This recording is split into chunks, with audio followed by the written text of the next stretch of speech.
हनुमंता एक उपकारा म्हणून मी जाणून घेऊ का? सीता शुद्धी केली आणि ज्यावेळेस इंद्रजिताचा वध करायचा होता आणि तो ज्यावेळेस जगामध्ये लपला त्यावेळेस लक्ष्मणाला जाणं शक्य नव्हतं. तू लक्ष्मणाला खांद्यावर घेतलास आणि तू जगामध्ये गेलास. असा हनुमंता तुझं कार्य आहे.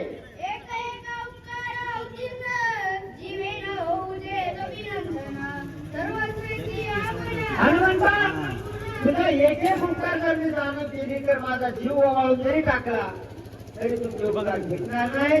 असे गुरु कुणाला बोलला भक्त माझी तुला म्हणी बोलता झाला सुनी तुझे ना लक्षणी अनुवादे.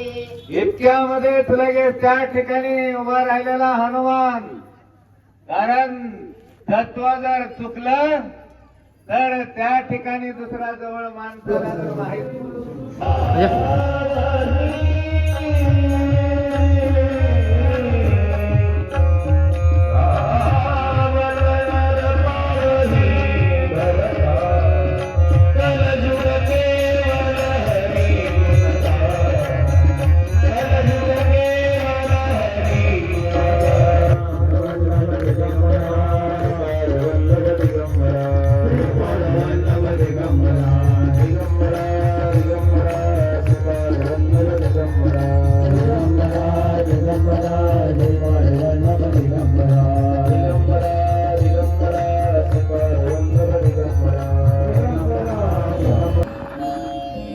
एक नारळ फोडा. आता सोललेला नारळ आहे का? तेव्हा तिथं दिसायला सोललेलं ते विण्याजवळ. इथं वळून घ्या ग्रंथाला आणि एक जण खाली जाऊन फोडा.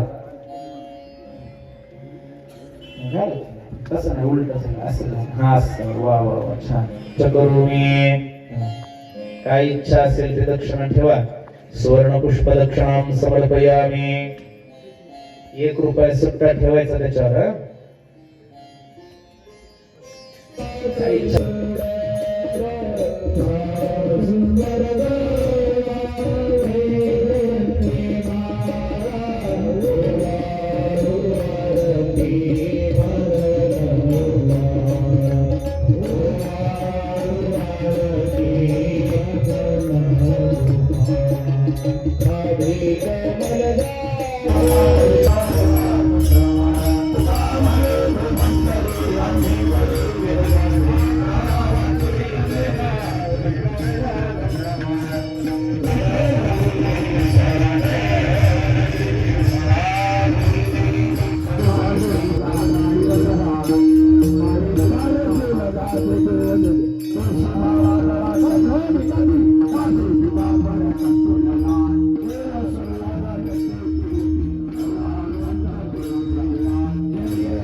नाही